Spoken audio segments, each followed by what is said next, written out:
This is the Lone Crater YouTube. We hope this video helps. In this video, I will show how to remove 2015 Subaru Impreza radio. Start by disconnecting the negative battery terminal to prevent shorts and airbags from triggering. Use plastic trim tools to gently pry bezels and keep track of clips. Label screws as you remove panels and fasteners so reassembly is straightforward. Work methodically and avoid forcing components, and if something feels stuck, check for hidden screws rather than applying extra force. In this video, I will show how to remove 2015 Subaru Impreza radio.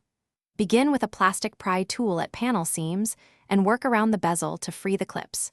Remove any visible screws behind trim and gently pull panels away to access the radio cage. Keep each panel and its screws grouped together to avoid confusion. Take photos as you go to help with accurate reinstallation later. In this video, I will show how to remove 2015 Subaru Impreza radio. Quick recommendation: those leak-proof meal prep containers are awesome for holding screws and small parts while you work, and they seal tight so nothing tips over. I find them handy for organizing dash hardware between steps and during cleanups. If this helped, please subscribe and like. Check the description for the link and other deals. Now let's get back to the video.